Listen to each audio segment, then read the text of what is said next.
அனைவருக்கும் வணக்கம். நான் உங்கள் ராஜ்குமார். ஆலிஸ்வல் ராஜ்குமார் சேனல்லேருந்து உங்கள் எல்லாரையும் சந்திக்கிறதுல மிகுந்த மகிழ்ச்சி. இன்றைக்கி நம்ம பார்க்க போகிற பதிவு, வாகனங்களில் சர்வீஸ் ரிமைண்டர் எப்படி காமிக்கும், எவ்வளோ கிலோமீட்டரில் காமிக்கும், அது எப்படி பயன்படுத்துறது அப்படிங்கிற புரிஞ்சிக்கிறதுக்கான பதிவு இது.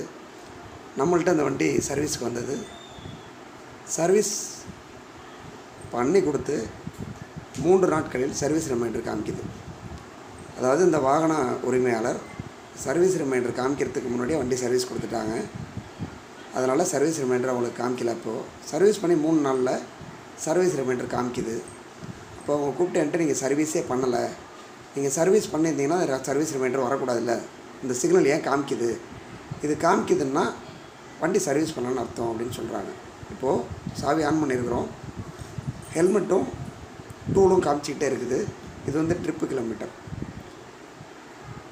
இது வந்து மெயின் கிலோமீட்டர், அந்த வண்டியோட எவ்வளோ ஒரிஜினல் கிலோமீட்டர் ஓடி இருக்குங்கிறத காமிக்குது. இப்போ இதுதான் சர்வீஸ் ரிமைண்டர். இந்த சர்வீஸ் ரிமைண்டர்னால் என்ன அப்படிங்கிறத முதல்ல பார்க்கலாம். ஒரு வாகனம் அந்தந்த நிறுவனங்கள், தயாரிப்பு நிறுவனங்கள் அவர்களுடைய வாகனங்களுக்கு ஒரு குறிப்பிட்ட கிலோமீட்டரை சர்வீஸ் ரிமைண்டராக செட் பண்ணுவாங்க. 2000, 2500, 3000 அந்தந்த வாகனங்களுக்கு தகுந்த மாதிரி செட் பண்ணுவாங்க. அந்த நேரத்தில், அதாவது நீங்கள் வண்டியை ஒரு சர்வீஸ் பண்ணி இன்னொரு சர்வீஸுக்கு இடைப்பட்ட 2000 கிலோமீட்டர் அப்படின்னா, கரெக்டாக அந்த 2000 கிலோமீட்டர் கிராஸ் பண்ணும்போது இந்த சர்வீஸ் ரிமைண்டர் காமிச்சிடும். இதுதான் ஆயில் சிம்பிள், இது சர்வீஸ் ரிமைண்டர். இந்த ஆயில் சிம்பிள் லைட் எரிஞ்சுதுன்னா ஆயில் இல்லை அப்படிங்கிறத நம்ம தெரிஞ்சுக்கலாம், ஆயில் குறைஞ்சிருக்குங்கிறத தெரிஞ்சுக்கலாம். இந்த சர்வீஸ் ரிமைண்டர் காமிக்கிறதுக்கான காரணம், நம்ம வண்டியை ஸ்டார்ட் பண்ணியும் பார்க்குறோம், ஸ்டார்ட் பண்ணி பார்த்தோம், இந்த சிம்பிள் ஆஃப் ஆகலை. அப்போ அதை மேனுவலாக தான் ஆஃப் பண்ணணும்.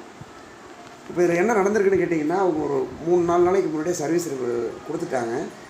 சர்வீஸ் பண்ணி 3 நாள் கழிச்சு ரிமைண்டர் வந்தோன்னா அவங்க என்ன சொல்கிறாங்கன்னா, சர்வீஸ் பண்ணலை, சர்வீஸ் பண்ணால் காமிக்கக்கூடாதுங்கிறாங்க. இது வந்து ஒரு இன்டிமேஷன், அதாவது நம்ம மொபைல் ஃபோனில் வைக்கிற அலாரம் மாதிரி, அந்த குறிப்பிட்ட டயத்துக்கு எப்படி அலாரம் அடிக்குதோ அது மாதிரி தான். இதுதான் செட் அண்ட் மோட் பட்டன்னு பேர். இதை ரெண்டுத்தையும் வண்டியோட இக்னிஷன் கீயை ஆன் பண்ணி வச்சுட்டு ஒரு 40 செகண்ட்லேருந்து 50 செகண்ட் வரைக்கும் இப்படி அழுத்தி பிடிச்சோம் அப்படின்னா சர்வீஸ் ரிமைண்டர் ஆஃப் ஆகிடும். அது நீங்கள் இப்போ பார்க்கலாம், அழுத்தி பிடிச்சிருக்கிறேன். இந்த சர்வீஸ் ரிமைண்டர் காமிக்குது அப்படின்னா இப்படி தான் அதை ஆஃப் பண்ணணும். சர்வீஸே பண்ணாமலும் இந்த லைட்டை ஆஃப் பண்ணிடலாம். ஆஃப் பண்ணிட்டால் சர்வீஸ் பண்ண மாதிரி ஒரு அமைப்பு இருக்கும். அது மாதிரி செய்கிறது சரியா, இல்லை சர்வீஸ் பண்ணதுக்கப்புறமா அந்த சிம்பிள் காமிக்குது அப்படின்னா ஏன் காமிக்குது அப்படிங்கிறத நம்ம இந்த தகவலை கொடுத்துட்ருக்கோம். இப்போ ஆஃப் ஆகிடுச்சு, பார்த்தீங்கன்னா தெரியும். இதனுடைய காரணம், சர்வீஸ் ரிமைண்டரை ஆஃப் பண்ணிட்டோம் அப்படின்னா அடுத்த சர்வீஸுக்கு தான் அது காமிக்கும், அது வரைக்கும் காமிக்காது. இதுதான் அந்த 2 பட்டன், தெரிஞ்சுக்கிங்க. இந்த பதிவு உங்களுக்கு பயனுள்ள பதிவாக இருக்குங்கிற நம்பிக்கையோடு மீண்டும் ஒரு நல்ல பதிவோடு உங்களை எல்லாரும் சந்திக்கிறேன். நன்றி, வணக்கம்.